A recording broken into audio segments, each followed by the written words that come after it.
연휴 기간에 맞이하는 주일입니다.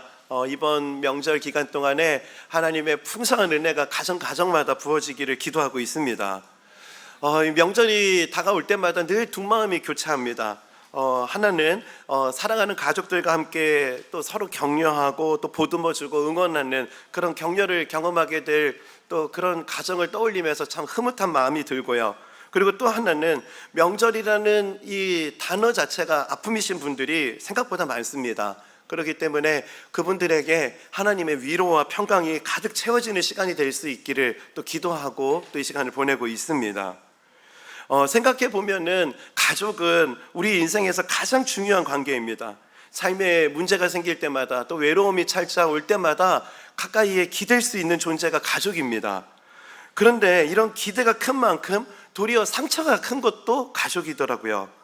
가깝기 때문에 부딪힐 일도 많고 또 긁힐 일도 많습니다. 아이러니하게도 멀리 있는 관계는 이런 일도 없습니다. 그렇기 때문에 이 명절 기간에 맞이하는 주일, 우리가 이 가족이라는 단어가 아픔이신 분들에게 하나님께서 그 아픔을 위로하시는 은혜가 가득 채워지는 역사가 있기를 소원하고요. 그리고 또 이 관계, 이 가족을 또 가까운 관계를 아름답게 가꿔갈 수 있는 그런 은혜와 지혜가 여러분의 심령 가운데 가득 채워지는 주일 예배 되시기를 바랍니다. 그래서 오늘은 에스더 말씀을 좀 내려놓고요, 하나님께서 허락하신 이 소중한 관계를 아름답게 가꿔갈 수 있도록 우리가 주님께 구하고 찾아야 할 것, 이 제목을 가지고 마태복음 7장 말씀을 살펴보려고 합니다. 혹시 진실한 관계 이런 말을 들어보시면은 여러분 어떤 모습이 좀 떠오르십니까? 아마도 이 진실한 관계 하면은 떠오르는 그림이 참 다양할 텐데요. 저는 오늘 설교를 준비하면서 참 공감이 되는 한 대목을 보게 되었습니다. 이런 내용입니다. 진실한 관계는 결코 언제나 일치함을 의미하지도 언제나 한 마음인 것을 의미하지도 않는다. 그런 관계는 꼭두각시 관계밖에 없다. 이 공지영 작가의 글에서 언제나 같은 마음이 아니라는 거, 진실한 관계는 또 언제나 한 마음이어야 된다는 거, 이게 아니다. 그런 관계는 꼭두각시 관계밖에 안 된다. 이게 참 너무 공감이 됐고요. 이어서 좀 볼까요? 진실한 관계는 내 느낌이나 생각 그리고 주장을 있는 그대로 표현해도 상대방으로부터 배척받거나 버림받지 않는다는 믿음을 가진 것을 의미한다. 조금 불편한 상태가 온다 해도 그것이 근본적인 사랑을 절대 위협하지 않는다는 믿음을 양쪽이 가지는 것이다. 참 이렇게 어떤 마음을 표현해도 어떤 모습을 보여줘도 상대방으로부터 존중을 받을 것이라는 상호 믿음이 있는 관계, 이게 진실한 관계다. 이것도 참 공감이 됐습니다. 그런데 문제는 어떻게 이런 관계가 될 수 있냐는 거죠.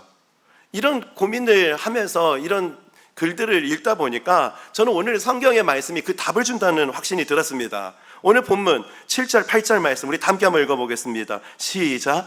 구하라 그리하면 너희에게 주실 것이요 찾으라 그리하면 찾아낼 것이요 문을 두드리라 그리하면 너희에게 열릴 것이니 구하는 이마다 받을 것이요 찾는 이는 찾아낼 것이요 두드리는 이에게는 열릴 것이니라.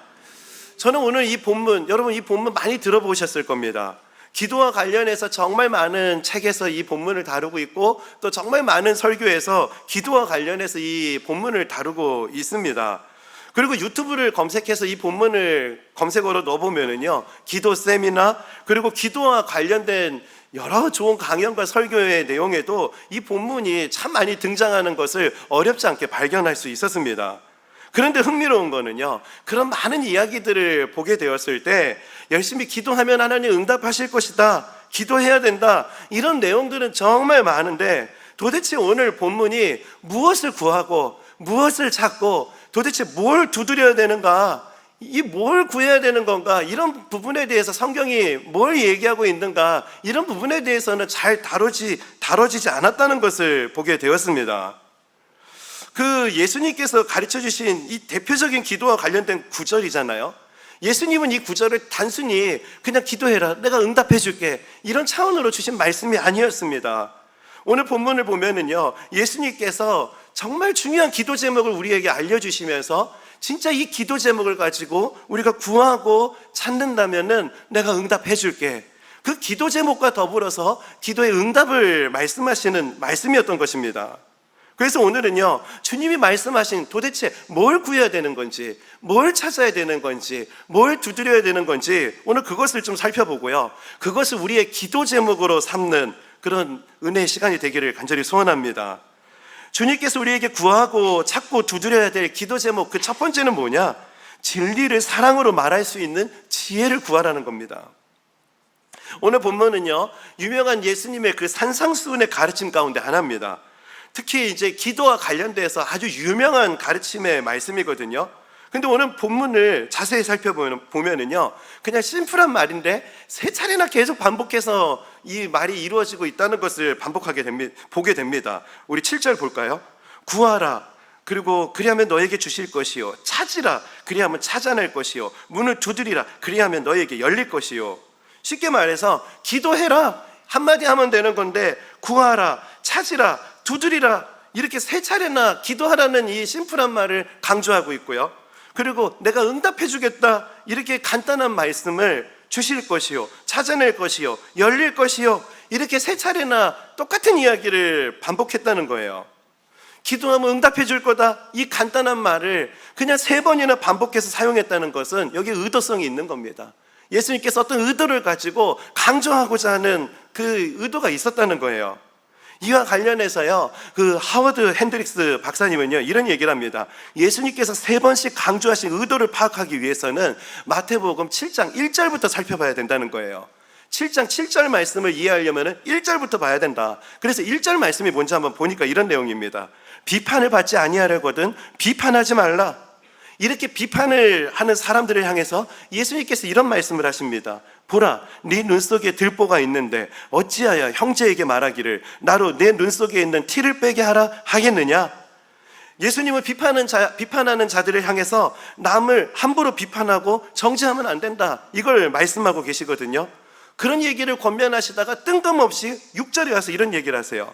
거룩한 것을 계획해 주지 말고 너희 진주를 돼지 앞에 던지지 말라. 그들이 그것을 발로 밟고 돌이켜 너희를 찢어 상하게 할까 염려하라. 아니, 도대체 비판하지 말고 함부로 정죄하면 안 된다, 이런 이야기를 하시다가 거룩한 것을 계획해 주지 말고 너희 진주를 돼지에게 던지지 마라. 도대체 뜬금없는 이 비유는 무슨 말인가? 이 부분에 대해서 그 총신대 신학대학원에서 마태복음을 가르쳐 치셨던 정은택 교수님이 이런 얘기를 하십니다. 너의 비판이 옳은 것이라 할지라도, 공정하고 정의로운 것이라 할지라도 그것을 수용하기 어려운 연약한 사람들, 그 가치를 깨닫지 못하는 사람들에게는 아무리 내 비판이 옳다 해도 삼가는 것이 필요하다. 이 6절까지의 이야기가 이런 이야기였다는 거예요.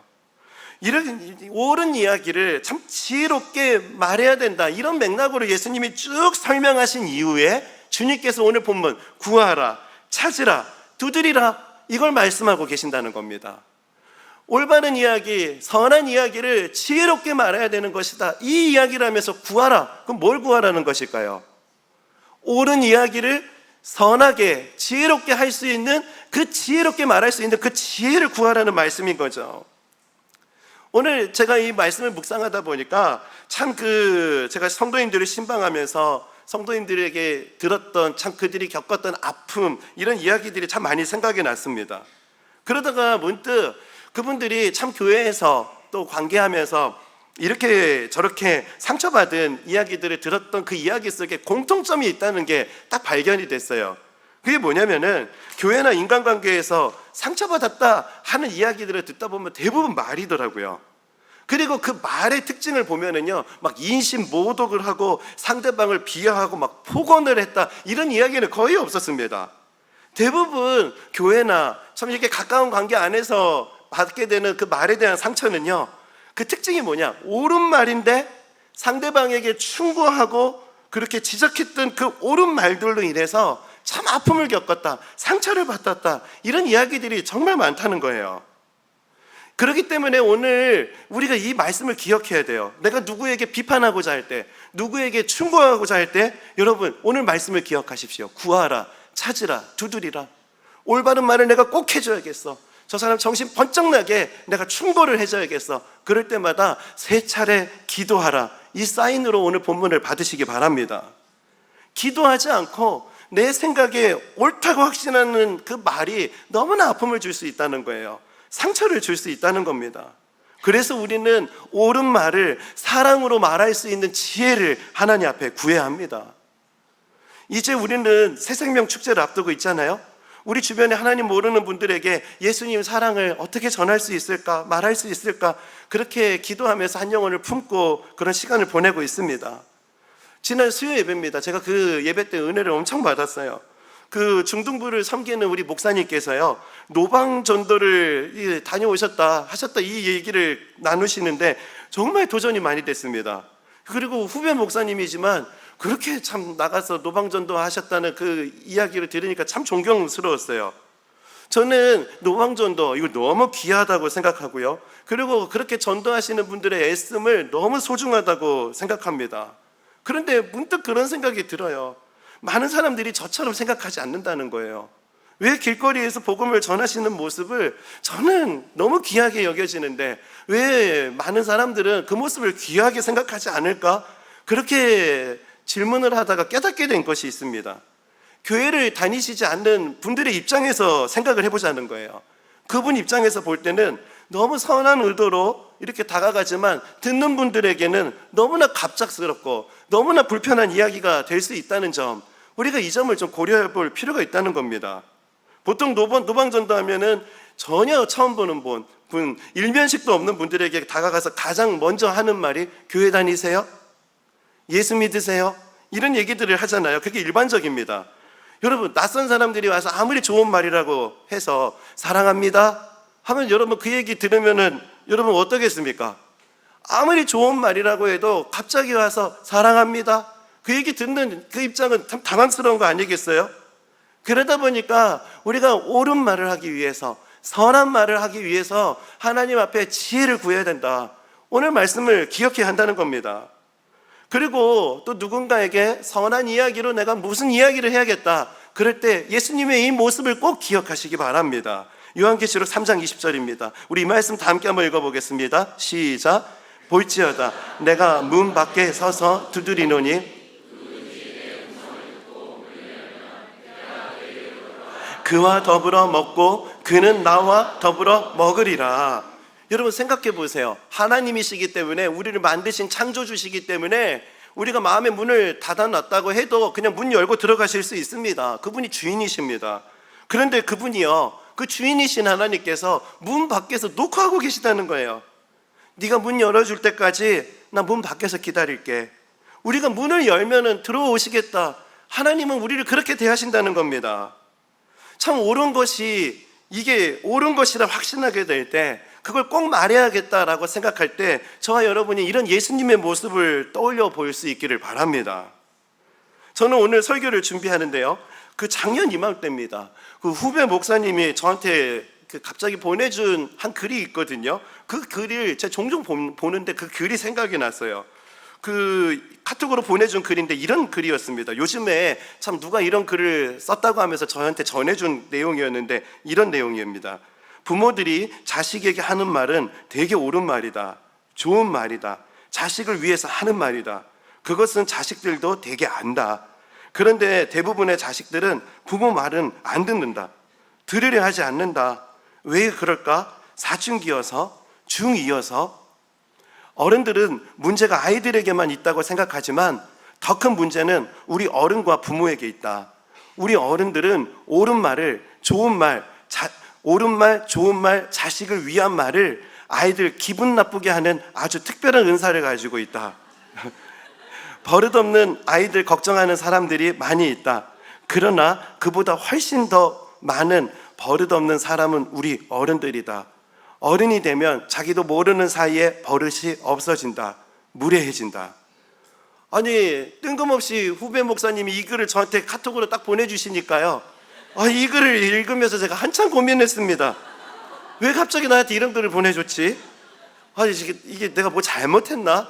이게 한참 고민하다가 그 후배 목사님에게 전화 걸어서요, 목사님에게 내가 혹시 무례하게 말한 게 있다면은 용서해달라고 용서를 구했어요. 그랬더니 목사님께서 오히려 더 당황하시면서요, 제 설교를 매주 듣고 있었는데 그 당시에 제가 사랑에 관한 설교를 할 때였나 봅니다. 다음 주 사랑에 대해서 얘기할 때 사랑은 무례히 행하지 아니하고 이 이야기를 할 타이밍인데 그게 도움이 될 것 같아서 이 글을 읽다가 생각이 나서 보냈다는 거예요. 그 얘기를 듣고 참 안도했던 기억이 있습니다. 그래도 저는 잊어버릴만 하면 이 글을 꺼내서 읽습니다. 그리고 제가 은혜를 구하고 있습니다. 왜냐면은 저 같은 목회자가 범하기 쉬운 실수가요, 그 하나님이 원하는 일이라고 하면서 얼마든지 제가 무례해질 수 있기 때문에 그렇습니다. 저는 목회자이기 때문에 오늘 말씀을 참 이런 두려운 마음으로 받는다면은 성도님들도 너무나 가까운 여러분의 가족들과 또 가까운 관계 안에서 이 말씀을 하나님의 음성으로 받으시길 바랍니다. 우리는 자녀를 사랑한다고 하지만 자녀를 너무 무례하게, 그 자녀들에게 너무 무례히 행동할 때가 많은 것은 아닌지 한번 돌아보시기 바라요. 제 자신을 돌아봐도요, 저희 자녀들이 저에게 무례하게 행동할 때도 있거든요. 그런데 부모인 제가 저희 자녀들에게 무례히 행할 때가 훨씬 많다는 것을 부인할 수가 없습니다.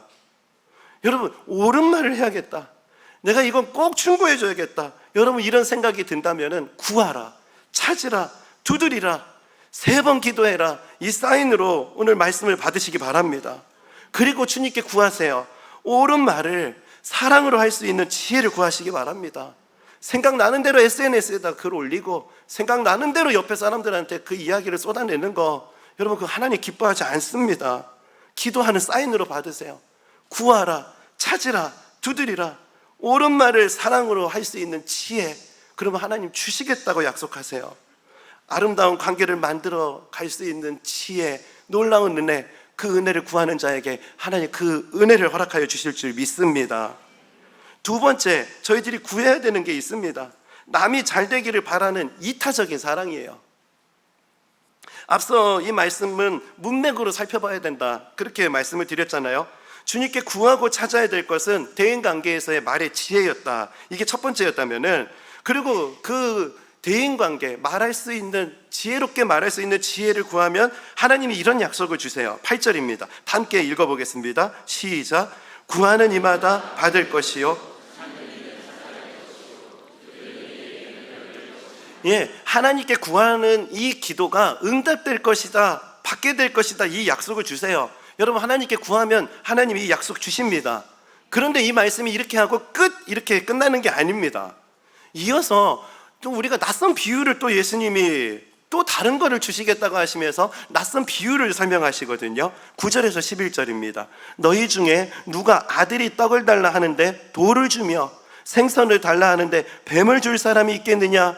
너희가 악한 자라도 좋은 것으로 자식에게 줄 줄 알거든 하물며 하늘에 계신 너희 아버지께서 구하는 자에게 좋은 것으로 주시지 않겠느냐? 여러분, 부모라면은 자식에게 가장 좋은 것을 주고 싶은 마음이 생기는 게 그 본능 아니겠습니까? 그 자식을 향한 부모의 그 마음을 한마디로 표현하면은 자식 잘 되기를 바라는 사랑 아니겠습니까?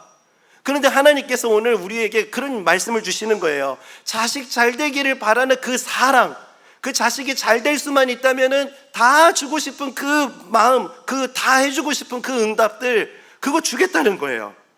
그렇게 자식이 잘 되기를 위해서는 다 해주고 싶은 것들, 그걸 우리에게 다 주시겠다고 약속하신 이후에 그 다음이 중요합니다. 그 다음에 기독교의 황금률로 잘 알려진 구절이죠. 12절로 이어지거든요. 12절 우리 다 함께 한번 읽어보겠습니다. 시작. 그러므로 무엇이든지 남에게 대접을 받고자 하는 대로, 쉽게 말해서 자식 잘 되기를 바라는 마음이 남 잘 되기를 바라는 마음으로 연결되어야 된다, 이걸 가르치고 계시는 거예요. 우리의 기도의 응답, 우리의 간구, 여러분 기도하면 생각했던 것들이 무엇입니까? 여러분 돌아보셔야 돼요. 그 응답이라는 것이 나 잘 되기를 바라는 마음, 내 자식이 잘 되기를 바라는 마음에만 머물고 있었는 것은 아닌지 우리가 좀 돌아볼 필요가 있습니다. 하나님께서는, 우리 주님께서는 기도에 대해서 교훈을 알려주시면서 자식 잘 되기를 바라는 그 사랑은 남 잘 되기를 바라는 사랑으로 연결되어야 되는 거다, 이거를 가르쳐주고 계세요. 사도 바울도 이와 같은 맥락의 가르침을 고린도 교회에 줍니다. 고린도 교회 안에서 이런 말이 유행했던 것 같아요. 하나님의 영광을 위하여, 하나님의 영광을 위해서 삽니다. 그런 얘기를 하는데 그 너무 뜬구름 잡는 얘기다. 주님의 영광을 위해서 사는 게 도대체 뭔데? 그 부분에 대해서 하고 싶은 거 다 하고 하나님 영광이라고 그러지 말고 하나님 영광을 위해서 사는 것은 바로 이런 것이다. 그러면서 이렇게 말씀하십니다. 누구든지 자기의 유익을 구하지 말고 남의 유익을 구하라. 하나님 영광을 위해 사는 것은 자기의 유익을 구하지 않고 남의 유익을 구하는 것, 이게 하나님 영광을 위해서 사는 것이라는 거예요. 오늘 예수님도 남 자식 잘 되기를 바라는 그 놀라운 사랑을 우리에게 약속하시면서 그 사랑은 남 잘 되는 사랑으로 연결되어야 된다. 사도 바울도 하나님의 영광을 위해서 사는 것은 자기 유익을 구하지 않고 남의 유익을 구하는 것이다. 기도에 관해서 한결같이 이런 말씀을 하고 계시다는 겁니다. 저는 이 설교를 준비하던 중에요, 그 예수님의 가르침, 또 사도 바울의 이 가르침과 참 이게 같은 맥락이구나 생각을 하게 했던 강의 한 편을 듣게 됐습니다. 그 한 교수님께서 강의 중에 이런 연구 결과를 소개하시더라고요. 세상에 기여하는 사람에 대한 연구 결과, 이런 이야기를 소개하시면서요, 그 연구에서는 사람을 세 부류로 분류한다고 하시면서 이렇게 소개하셨습니다. 첫 번째 부류는 기버예요. 이 기버는 배려 그리고 케어하는 사람을 의미하고요. 그리고 두 번째는 테이커입니다. 내 것을 챙기는 사람, 내 것만 챙기는 사람, 이게 테이커예요. 그 다음에 매처가 나옵니다. 이 매처는 받은 만큼만 주는 사람, 이런 사람이 매처라는 거예요. 여러분 한번 질문 드려볼게요. 여러분 10명이 있다고 하면은 10명 중에 기버는 한 몇 명 정도 될까요? 3명? 그 교수님 이런 얘기 하시더라고요. 기버는 4명 중에 1명, 그 다음에 테이커는 5명 중에 1명, 나머지 대부분은 그 매처에 가깝다, 이런 얘기를 하시더라고요. 그러면서 이런 얘기를 하셨습니다. 이 사람들을 이제 평가를 하는데요, 이 사람들을 보니까 일을 잘하는 사람도 있고 못하는 사람들도 있더라는 거예요. 그런데 흥미로운 점을 이 연구에서 발견했답니다. 그 회사에서 가장 큰 업적을 내는 사람들이 대부분이 기버였다는 거예요. 그리고 그 이유를 설명하는데 그게 너무 공감이 됐어요. 이 기버의 특징은요, 같은 물건을 만들더라도 저 사람에게 필요한 건 뭘까? 사회에는 무엇을 필요로 하는가? 이런 것들을 관찰하고 끊임없이 고민하는 특징이 있다는 겁니다. 이게 이분들의 성공의 비결이라는 거예요. 그러면서 이분이 또 촌철살인을 하더라고요. 그러면서 요즘 창업을 했지만 실패하는 80%에서 90%의 이유에 대해서도 이렇게 분석하더라고요. 물건을 팔기 위해 만들었지만 아무도 필요로 하지 않는 것을 만들기 때문에 사업이 실패하는 겁니다. 참 이런 이야기를 석학이라고 하시는 분들이 나와서 하시는 이야기가 참 너무 공감이 됐어요. 여러분 타인에게 무엇이 필요할까? 이런 배려하는 마음이 업적을 이루게 되고 성과를 이루는 원동력이 된다는 이 연구 결과, 사실은 이 오리지널 성경에 있는 거 아닙니까? 오리지널은 성경에 있는 거예요. 예수님께서 말씀하시는 남 잘되기를 바라는 마음, 기도하면은 우리가 받아야 되는 것도 있지만 이 우리가 받아서 잘 돼야 되는 이 마음은 남이 잘 되는 그 사랑으로 연결되어야 된다. 그게 우리 기도 제목이 되어야 된다. 예수님 이걸 우리에게 가르쳐주고 계시는 겁니다. 여러분 혹시 예수님이 말씀하신 이렇게 남 잘되기를 바라는 마음으로 사랑이 많은 분들, 여러분 생각하면 누가 떠오르세요?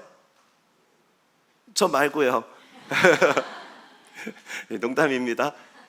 보통 할머니, 할아버지들 생각나지 않으세요? 제가 예전에 한번 설교 때 인용했던 이야기인데요, 오늘 이야기에도 참 이게 맥락이 맞겠다 생각이 들었습니다. 한국 초기 기독교에서 있었던 일화를 좀 한번 소개해 드리겠습니다. 한 교회에서 성찬식이 있었던 날이었어요. 목사님께서 이제 떡을 떼면서 이것은 주님의 몸입니다 하면서 이렇게 떡을 나누잖아요. 그런데 한 어르신이요, 떡을 드시지 않고 막 가재 수건에 그걸 꽁꽁 싸더라는 겁니다. 그러면서 옆에 계신 분이요, 왜 지금 성찬식인데 그거 드시지 않고 가재 수건에 싸시냐고 질문을 드리니까요, 그래서 그 어르신이 이렇게 답했대요. 이거 예수님의 몸이라면서요. 그 귀중한 예수님의 몸, 이 좋은 거 우리 손주 주려고. 이게 할머니, 할아버지의 사랑입니다.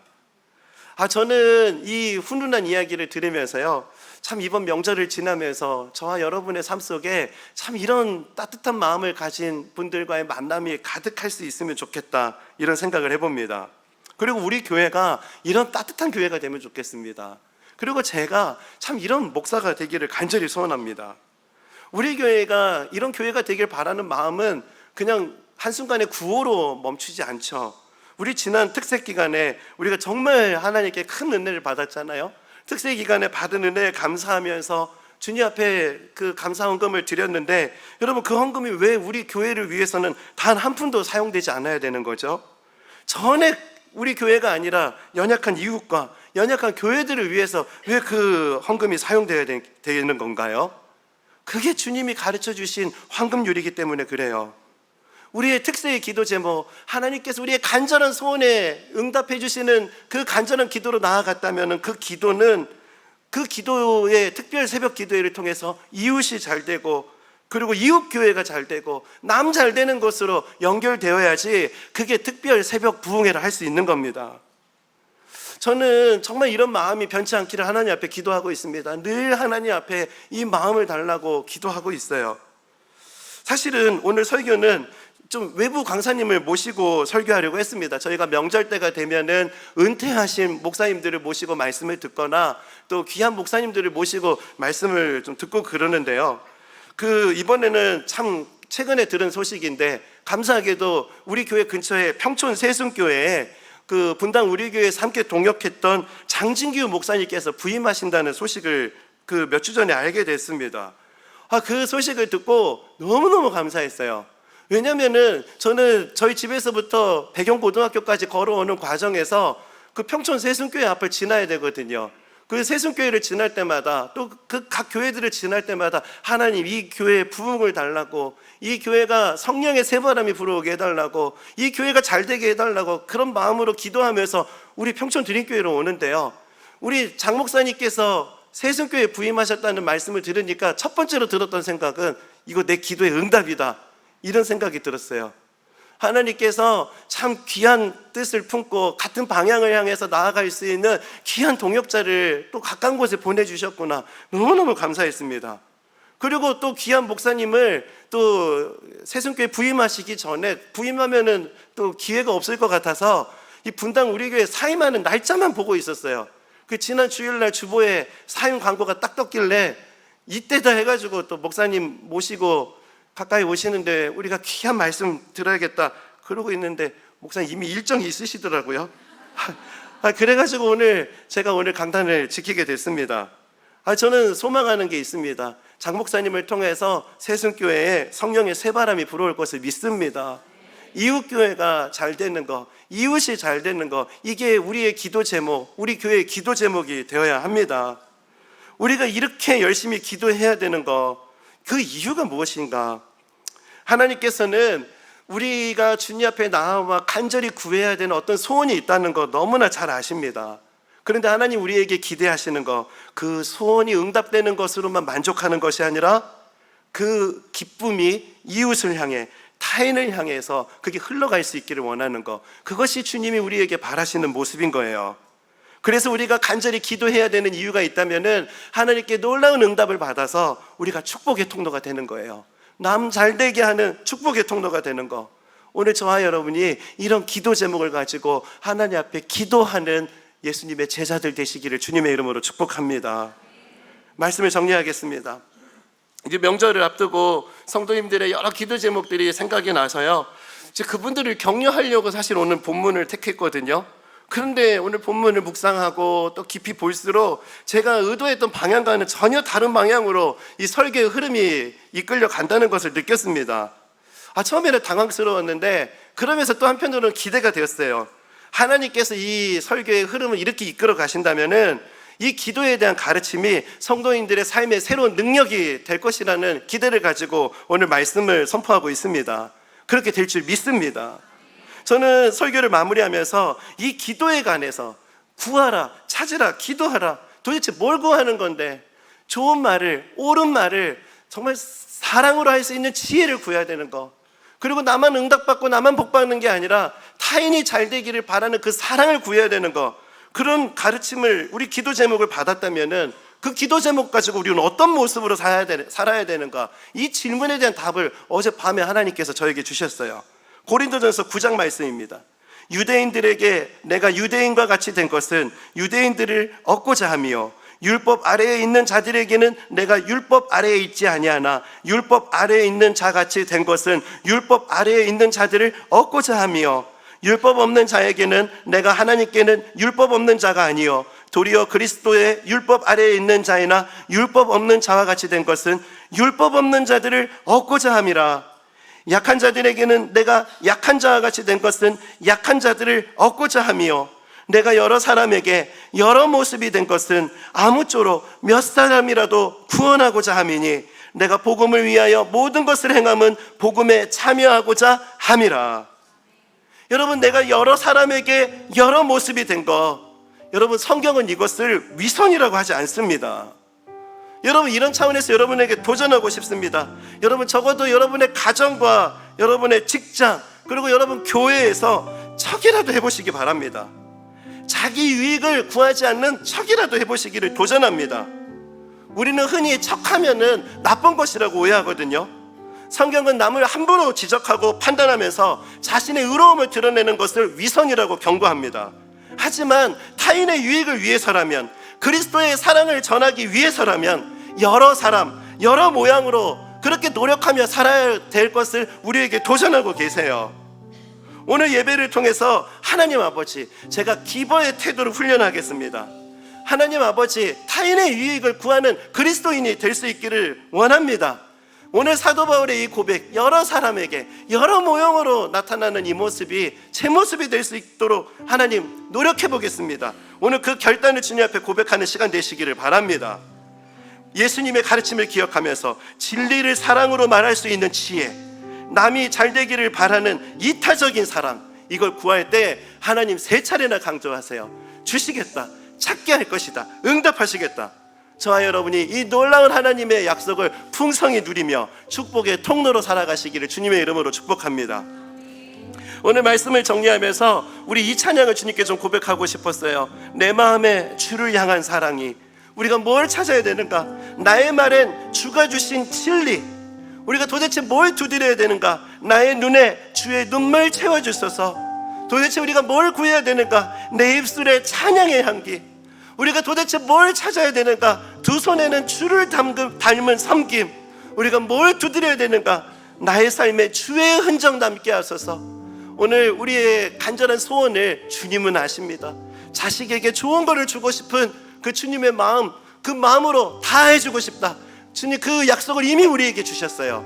그 약속을 붙들고 진짜로 우리가 구해야 될 것을 하나님 앞에 구하며 나아갈 때 우리의 기도에 하나님이 진실하게 응답하여 주실 줄 믿습니다. 그 기도 제목을 붙잡고 우리 이 찬양을 주님께 함께 고백하며 나아가겠습니다. 우리 말씀 생각하며 고백합시다. 내 마음의 주를 향한, 내 마음의 주를 향한 무엇을 찾아야 합니까? 나의 말엔 주가 주신 진리로 무엇을 두드려야 합니까? 나의 눈에 주의 눈물 채워주소서.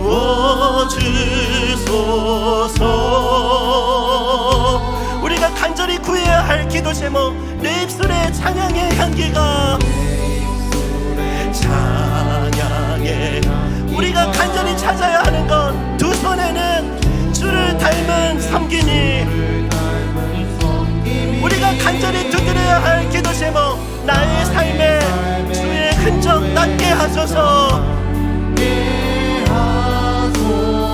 은혜를 구하는 자에게 주시는 놀라운 은혜, 하나님의 사랑이 영원히 함께하리. 하나님의 사랑이 영원히 함께하리.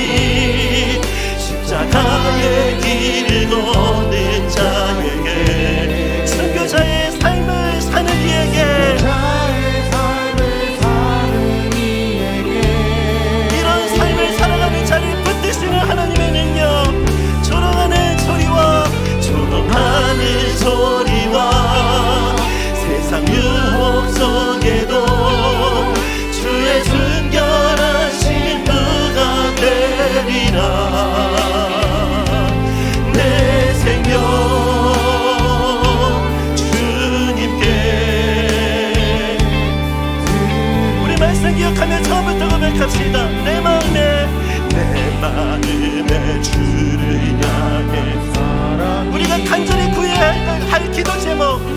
말을 주가 주신 진리로 우리가 간절히 찾아야 할 것, 나의 눈에 주의 눈물 채워주소서.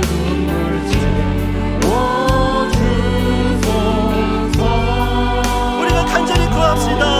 내 입술에 찬양의 향기가, 내 입술에 찬양의, 우리가 간절히 찾아야 할 두 손에는 주를 닮은 섬김이, 간절히 두드려야 할 기도 제목, 나의 삶에 주의 흔적 남게 하소서. 이 기도에 응답하실 주님, 주님을 바라봅니다. 하나님의 사랑이 영원히 함께하리. 하나님의 사랑이 영원히 함께하리. 십자가의 길을 걷는 자에게, 어떤 자에게 이 은혜가 함께합니까? 순교자의 삶을 사는 이에게. 세상의 방식이 아니라 말씀을 따라가겠습니다. 졸아가는 소리와 세상 유혹 속에도 주의 순결한 신부가 되리라. 내 생명 주님께. 우리 다시 한 번 더 간절하게 고백합시다. 하나님의 사랑이 영원히 함께하리. 하나님의 사랑이 영원히 함께하리.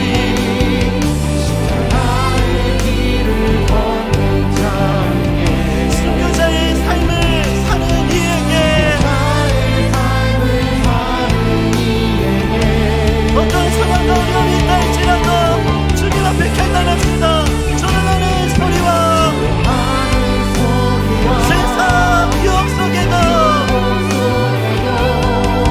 주의 순결한 신부가 되리라. 내 생명 주님께 드리리에. 그래서 그 십자가를 바라봅시다. 십자가, 십자가, 십자가, 십자가. 내가 처음 볼 때에 오늘 말씀을 붙잡겠습니다. 오늘 믿고서 내 눈 밝았네. 우리 다 함께 찬양 승부를 선택을 합시다. 십자가, 십자가, 우리를 위해서 모든 것을 내어주신 주님, 그 십자가의 사랑, 십자가의 은혜로 아버지 우리의 삶을 새롭게 하여 주옵소서. 믿고서 내 눈 밝았네. 참된 기쁨 영원하도다. 그 자식 잘 되기를 바라는 마음, 자식에게 모든 것을 주고 싶은 그 부모의 마음, 하나님께서 우리를 향해서 그 마음으로 우리 삶 가운데 함께 하신다고 약속하셨습니다. 그렇기 때문에 여러분 두려워하지 마세요. 여러분의 간절한 소원과 여러분 마음의 그 아픔과 그 간절한 기도 제목을 하나님이 누구보다 잘 알고 계십니다. 이미 그 기도를 하나님이 응답해 가실 것이다. 그 기도가 하나님 앞에 응답되어 새롭게 될 것이다. 여러분 이 믿음을 붙잡으시기 바랍니다. 그리고 오늘 말씀을 기억하면서 기도했으면 좋겠어요. 하나님, 내 주변의 소중한 관계가 갈수록 아름다워질 수 있기를 원합니다.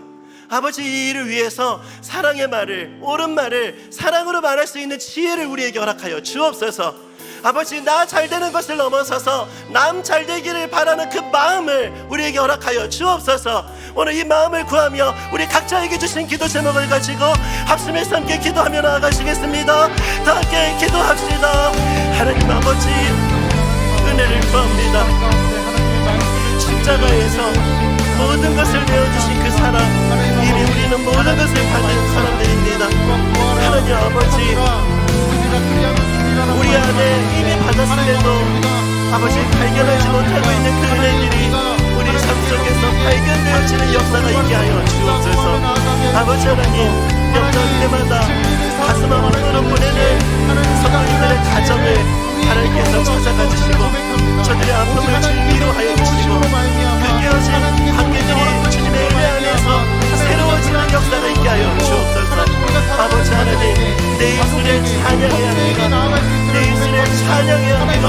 아버지 가정이 모일 때마다 이 은혜가 풍성하게 고백되어지는 그 역사가 있게 하시고 하나님 그때를 속히 이루어 주옵소서. 아버지 사촌이 땅을 사면은 배가 아프다 가까운 관계가 잘 되는 것을 정말 질투하고 아파하는 게 연약한 인간들의 한계라면은 아버지 이 한계를 뛰어넘을 수 있는 은혜를 구합니다. 타인이 잘 되기를 바라는 마음, 남 잘 되기를 바랄 수 있는 넉넉한 인격과 이 마음을 가지고 아버지 우리가 하루하루 그렇게 살아갈 수 있도록 역사하여 주옵소서. 하나님 아버지 명절이 되면은 참 가슴이 아픈 가슴을 부여잡고 정말 외롭게 시간을 보내야 되는 분들이 참 많으십니다. 하나님 그분들의 아픈 마음을 하나님 주님께서 친히 위로하여 주옵소서. 하나님 오늘날 아프고 깨어진 가정들도 너무나 많습니다. 하나님 아프고 깨어진 가정들이 하나님 은혜 안에서 회복되는 역사가 있게 하여 주옵소서. 서로 사랑하고 서로를 위해서 정말 기도할 수 있는 그런 아름다운 관계로의 회복이 역사가 나타나게 하여 주옵소서. 세상을 살아가다 보면은 참 가슴 아픈 말들이 들립니다. 사촌이 땅을 사면 배가 아프다. 참 가까운 사람이 잘 되는 것을 질투할 수밖에 없고 참 그것을 아파할 수밖에 없는 것이 우리의 연약함입니다. 하나님 연약한 저희들에게 하나님의 놀라운 사랑과 은혜를 채워주셔서 하나님 가정이 이 놀라운 사랑으로 충만하게 해주시고 서로를 향해 넉넉한 사랑을 가지고 서로를 보듬어주고 서로를 격려할 수 있는 이 은혜의 역사가 나타나는 명절이 될 수 있도록 아버지 새 일을 행하여 주옵소서. 깨어진 관계 안에 그런 회복 있게 하시고 아름다운 관계 안에 더욱더 아름다워질 수 있는 놀라운 사랑과 은혜를 주님 더하여 주옵소서. 우리 주 예수 그리스도의 은혜와 하나님 아버지의 다함없는 사랑하심과 성령 하나님의 감동 감화 위로 교통하심의 역사하심이 오늘 주신 말씀을 마음에 담고 힘 얻어 달려가기로 다짐하며 예배하는 모든 주의 자녀들 머리 위에 지금부터 영원까지 항상 함께 하시기를 간절히 축원하옵나이다. 아멘.